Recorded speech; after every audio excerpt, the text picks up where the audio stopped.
24 पर चुनावों के मद्देनजर झारखंड में पहले चरण का मतदान इस वक्त जारी है। 81 में से 43 सीटों पर वोटिंग हो रही है और 10:30 बज चुके हैं। 7 बजे से शुरू हुई वोटिंग 3.5 घंटे का वक्त हो चुका है।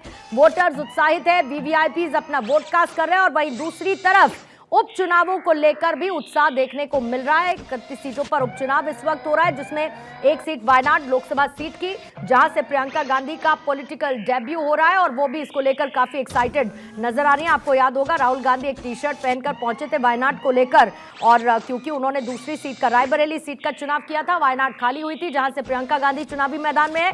बहरहाल वापस झारखंड की बात करते हैं जल्दी से। आपको वोटिंग परसेंटेज कितना अभी तक देखने को मिला है? 25.57% अभी तक देखने को मिला है अनंतनाग में। और 9 बजे तक किस तरीके की वोटिंग? बिहार में 9.30% अभी तक वोटिंग हो चुकी है। बिहार का जो इमामगंज है 9 बजे तक वहां पर 8.46% अभी तक वोटिंग हो चुकी है। तरारी में 9 बजे तक 9.30% अभी तक वोटिंग हो चुकी है। जरा इसको करेक्ट करेंगे, जो वोटिंग परसेंटेज अभी हम दिखा रहे हैं अभी 9 बजे तक का कितना आया है झारखंड में भी, जहां पर चुनाव हो रहा है। और जैसा कि मैंने पहले चरण का 2019 का जिक्र किया था, 64.44% वोटिंग हुई थी फर्स्ट फेज में 2019 में। जाहिर है कि इस बार चुनाव आयोग की तरफ से तैयारियां की गई कि एक अच्छा वोटिंग परसेंटेज देखने को मिले। वापस से जैसे ही परसेंटेज आएगा आपको दिखाएंगे, लेकिन जल्दी से धनंजय जी उसी सवाल के साथ आप आती हूं जिसका जिक्र मैंने पहले ही किया था कि जब आप बांग्लादेशी घुसपैठियों का मुद्दा उठाते हैं तो विपक्ष ये कहने से भी नहीं चूकता कि अगर घुसपैठ हो रही है तो उसके लिए केंद्र सरकार पहले जवाब दे कि आखिर ये घुसपैठ बढ़ क्यों रही है। धनंजय जी।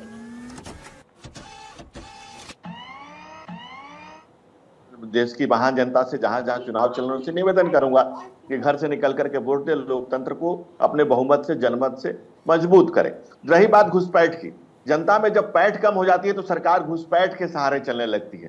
हेमंत सरकार की पैठ जनता में कम हो गई है, इसलिए घुसपैठियों के सहारे चल रही है। और जो कह रहे हैं स्टेट में तमाम तरह की फैसिलिटीज दी जा रही है, उनके वोटर आई कार्ड बनाए जा रहे हैं, उनको बसाया जा रहा है। झारखंड में जमाई टोले बसते जा रहे हैं, स्पेशली वहां की लोकल लड़कियों के साथ। इसके अतिरिक्त बात है कि 37 बहनों का वहां बलात्कार हुआ, आदिवासी बहनों का, और 33 लोगों को आदिवासियों की पुलिस कस्टडी में देते रही है। हम तो ये मानते हैं कि जीवन में जब तक जंगल है तभी तक मंगल है, लेकिन जिस तरह से जंगल की लूट चल रही है और पहाड़ खोखले होते जा रहे हैं, और जो सरकार है लोकल एडमिनिस्ट्रेशन का हैंड इन ग्लव्स है, ताना बसाना लोग जुड़े हुए हैं, मिले हुए हैं। अभी आप देख लीजिए अभी कैसे एक नेक्सस पकड़ा गया है, जो कांग्रेस के रीजन में तो एक नारा ही था कि हम तो हमारे दो और बांग्लादेश से आने दो। उस समय के तत्कालीन गृह मंत्री जी ने भी लगातार ये संसद में तो लगातार संसद के पटल पर पिछले 10-15 सालों से रिपोर्टें आते जा रही है कि कब कब कितने सवाल, 1.25 करोड़ 1.5 करोड़ घुसपैठिए जो घुसते जा रहे हैं। आज रोहिंग्या भी घुसते जा रहे हैं। लोकल एडमिनिस्ट्रेशन का, लोकल सरकार का उसमें पूरी तरह से हाथ है, उनको बसाने में, उनको वोटर बनाने में। क्योंकि ये सरकार, आप बताएं 48% जिस संथाल पर रखना की आबादी थी आज 28% हो गई है। लगातार जो घट रहा है, जो बदलती हुई डेमोग्राफी, एक डेमोग्राफ है जो डेमोक्रेसी के लिए खतरा है। आप झारखंड में देखिए, वहां आदिवासी अपने आप को असुरक्षित महसूस कर रहा है। जल जंगल जमीन के सवाल है, वो तमाम लोग अपने आप को असुरक्षित महसूस कर रहे हैं। बाबा साहब डॉक्टर भीमराव अम्बेडकर के संविधान से लेकर के कोमाराम भीम तक ने जो आदिवासियों की परिकल्पना की, जो उनके बारे में सोचा, उसको ये सरकार जमींदोज कर रही है, खत्म कर रही है। हेमंत झारखंड के संसाधनों का ही अंत नहीं कर रहे हैं, वो झारखंड की आदिवासी संस्कृति का, उस सभ्यता का भी अंत कर रहे हैं। बिरसा मुंडा की धरती पर भारतवर्ष का कोई पहला बार कोई प्रधानमंत्री गया। हम जल जंगल जमीन की सुरक्षा के लिए कटिबद्ध है, प्रतिबद्ध है। और इसीलिए झारखंड, आपने देखा होगा अभी 3-4 दिन पहले प्रधानमंत्री जी का रोड शो जो हुआ था, उसमें जिस तरह से जन सैलाब उमड़ा था, वो इस बात की तस्दीक कर रहा था कि किस तरह से लोग, वहां के आम जनता लोग वहां के सरकार से त्रस्त हैं और वो उसे मुक्ति की ताक देख रहे हैं। ठीक है, ये आप कह रहे हैं, लेकिन विपक्ष ये कह रहा है कोई एंटी इनकम्बेंसी है नहीं। मैया योजना उनके लिए बड़ी लाभकारी है, 2500 रुपए इस बार देने जा रहे हैं। धनंजय जी, आप तो फिर भी 2100 रुपए गोगो दीदी योजना के तहत देने की बात करें, और भी खैर चुनावी वादे हैं। लेकिन नीरज जी, एक तरफ एक जनता का वर्ग ये भी है जो ये कह रहा है कि ये मुफ्त की जो रेवड़ियां है ना, ये बांट के जनता का असल में नुकसान हो रहा है। धीमे धीमे उनको इसी की आदत पड़ जाएगी, और ये पॉलिटिकल पार्टीज भी कहीं ना कहीं भाप चुकी है। इसीलिए चुनावी वायदों में मुफ्त आपको क्या मिलेगा, क्या मिलेगा, क्या मिलेगा। अरे बात करनी है तो आप इस बात के बारे में बात करिए ना कि ये पैसे ना देने पड़े, जो बेरोजगारी है वो कम हो जाए, या फिर और भी कई योजनाएं जो वहां की जनता के लिए महत्वपूर्ण हो जाती है, जिसमें घुसपैठ भी बड़ा मुद्दा है। सर नीरज जी। पूर्णिमा जी, देखिए, जिस तरीके से अभी धनंजय जी बात कर रहे थे जल जंगल और जीवन की, वहां बात करने से पहले ये छत्तीसगढ़ के हसदेव जंगलों के बारे में क्यों नहीं बात करते?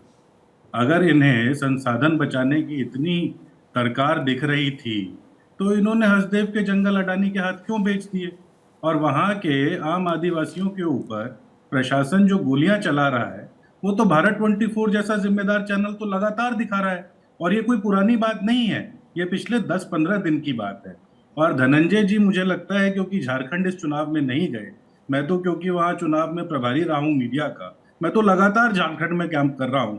वहां तो सिर्फ एक बात चल रही है कि झारखंड में भाजपा ने अपना जो चुनाव है वो भाड़े पर दे दिया है, वो आउटसोर्स कर दिया है। वहां मुख्यमंत्री का चेहरा जो है वो हेमंत बिश्व शर्मा है।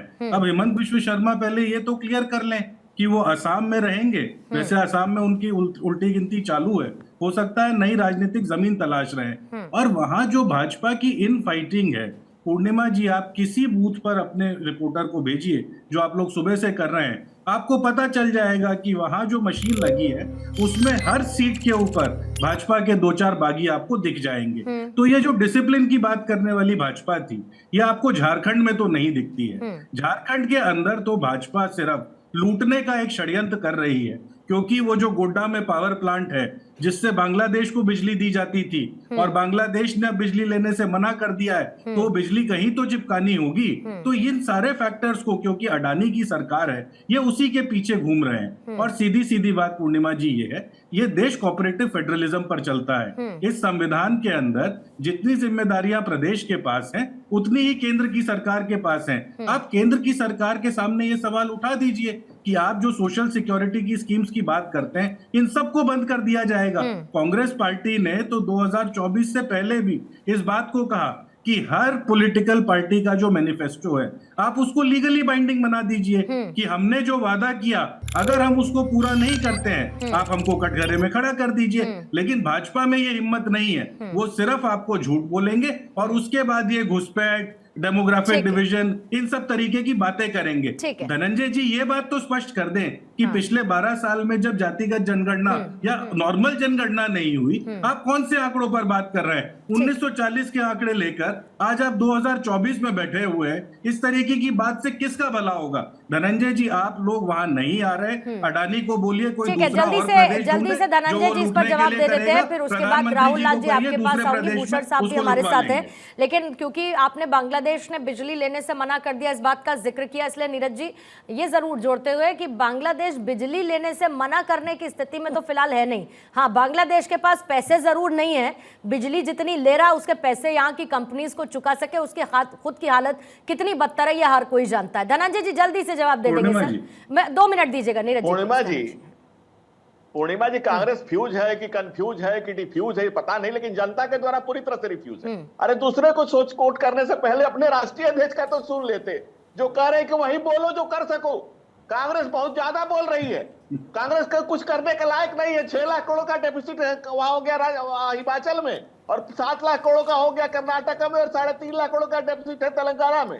ये कांग्रेस के राष्ट्रीय अध्यक्ष कर रहे हैं, भले वो सो कॉल्ड राष्ट्रीय अध्यक्ष हो, लेकिन कह यही रहे, वो अपने पार्टी को कह रहे हैं कि भाई वही बोलो जो कर सको। अब बाबा राहुल कब क्या बोलेंगे? भारत में रहेंगे तो कहेंगे आरक्षण बचाओ, और अमेरिका की धरती पर जाएंगे, लंदन में, तो कहेंगे आरक्षण को मौका मिलते खत्म कर देंगे। ये अलग बात है कि पंडित नेहरू इसके खिलाफ में थे, इंदिरा गांधी इसके खिलाफ में थी, राजीव गांधी ने जीवन में सबसे ज्यादा लंबा बोला 1 घंटा 40 मिनट संसद के पटल पर, तो आरक्षण के खिलाफ बोला।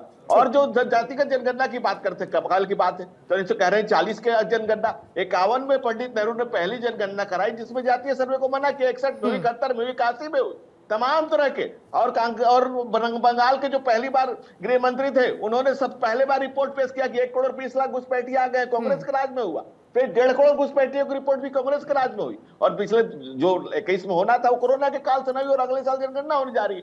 कांग्रेस का झूठ फैलाओ, और ये झूठ की जलेबी जाति की चाशनी में डाल करके हरियाणा ने रिफ्यूज किया, आपको जम्मू कश्मीर ने डिफ्यूज किया, और आपको उत्तर प्रदेश में उसका नतीजा हुआ कि अखिलेश ने रिफ्यूज किया, और आपको झारखंड में कांग्रेस कहां है?